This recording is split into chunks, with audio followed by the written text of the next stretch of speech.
So I thought we bring along a speaker from the Philippines to share with you the basic ingredients that they have started to adopt, to share with you how we can get started, right? Whether we are considering the labor cost, whether considering the efficiency and effectiveness of pulling it together. Let me now welcome Mr. Edwin Santamaria to share with you the magic ingredients, right, of building smart houses. Over to you. Thank you, Oliver. Hi, good afternoon. It's very hard to fill the shoes of the former speakers, because I'm going to present to you today is a brief regarding smart building.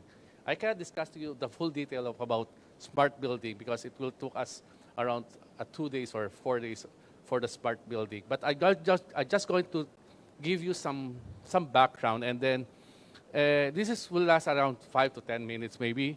And what I'm trying to say to you is that how going to start with smart building. In the Philippines, we're not yet at the same level with Singapore. We're still catching up. In the Philippines, we're still traditional. All the construction in the Philippines are still traditional. The houses are still traditional. The offices still traditional. But some are already pursuing on smart building. Right now, with the Department of Science and Technology, they are planning to pursue what you call smart building. And I think in that small step, it will bring Philippines in the technology race that this Asia Pacific is doing.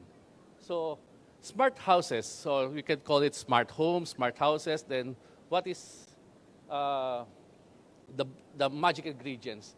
By definition, there are no definite definition about smart building. Right now, there's no definite. But for this discussion, let's define it as a living condition that connected technology to the residents to make your stay in your home to be much efficient and enhance living condition. The automation brings quality of life. You're just going to have quality of life. Less people who are going to control your switches, less people who are going to tell you what to do. So that's smart homes. Smart homes, smart houses, I think they're the same thing. Maybe in some country they call it smart house. Maybe in some country they call it smart home. But still, the word smart meaning it is a higher level of automation. I just make it a higher level of automation, wherein automation is like merely just you make machine to do for you. But when you say about smart, you program and you make scenarios. Scenarios wherein if that is the scenario number one, then you're going to live at that scenario. Okay? So automation brings quality of life for everyone by working at the aid of automated machine rather than manual exert of effort. So why we need to go smart houses? I just took this from Strategy Analytics just to bring to you that there's certain promise regarding smart houses. In 2023, this 157 billion, meaning worldwide, it's a growing demand of smart houses. Meaning in Asia Pacific as well. Look, in Asia Pacific, we are third in the demand. The first is the North America, which is the technology is based, not especially and in Asia Pacific, Singapore and Japan, and Bangkok as well. So here we are talking about, that's the major part of the pie, discussing about smart building or smart houses. So why I'm telling this to you? Because I want to tell it to you because my company, we do not have products. We are service providers. We are designers. Silent builders are service providers. We integrate the product of people to make available for the people who needs it.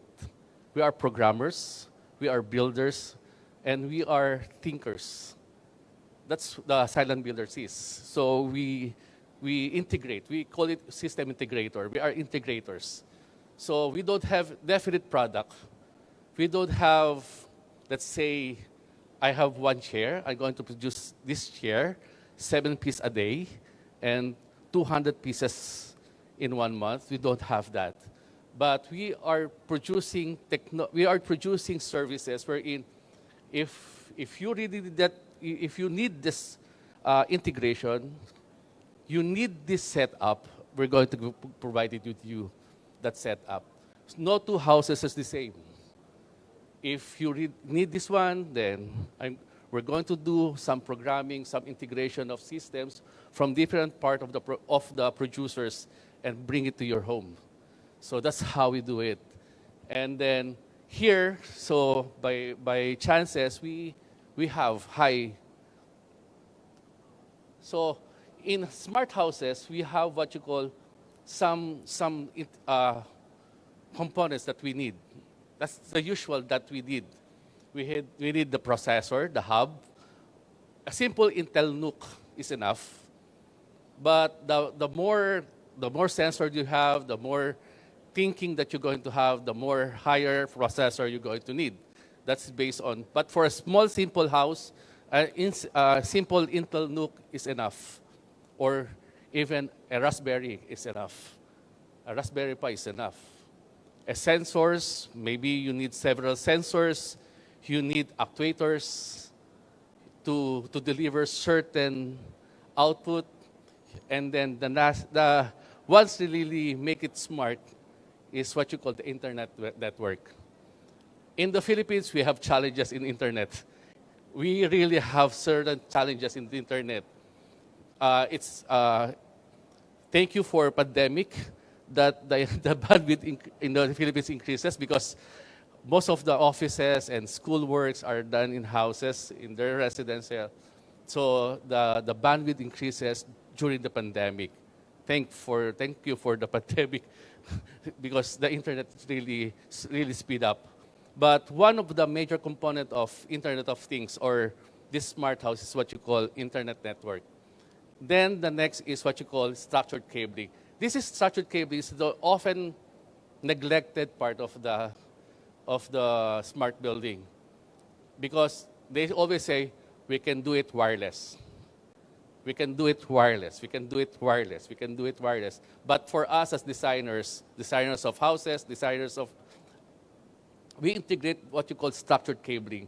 We embed during the construction of the house, we embed wires.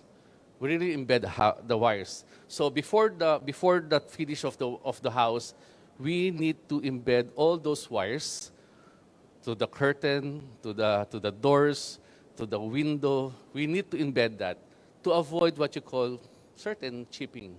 So here, what you call about structured cabling, that's why I put it in red. I want to emphasize to you about structured cabling. So if you're going to build your house and then you ask your architect, please design me a house, please include also not only the plumbing, not only the electrical, but also the low voltage signal for your smart house.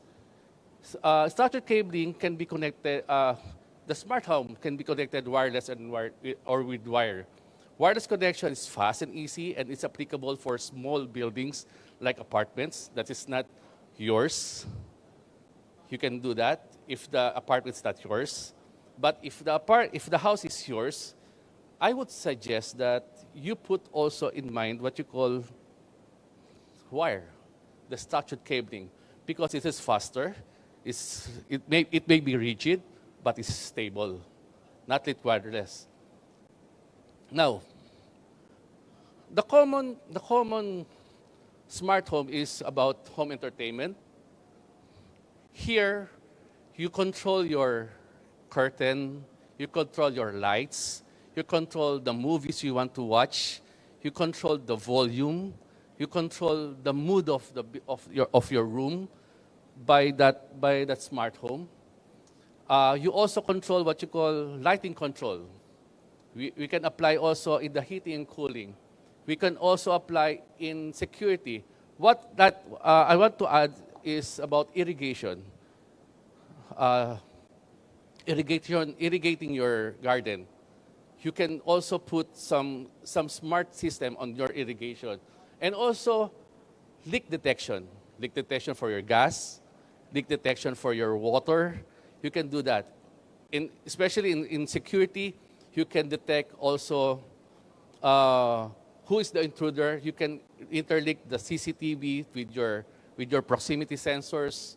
We can use PIR. You can use system that you can use, and then you can monitor that remotely using your internet. Even you're using your cell phone. Right now, we had one design before that you can have a burglar alarm that doesn't sound on site. It sounds on your cell phone.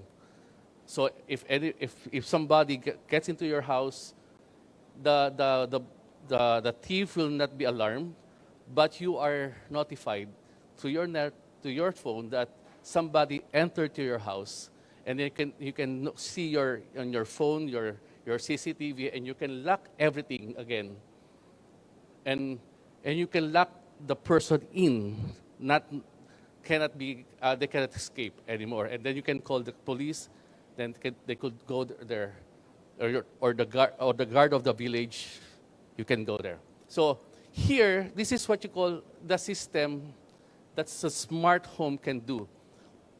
Now, what are the pros and cons? I want to give you some pros and cons.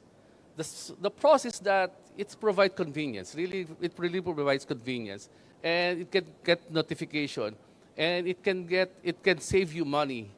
But sometimes you have to have a higher bandwidth if you're going to wireless.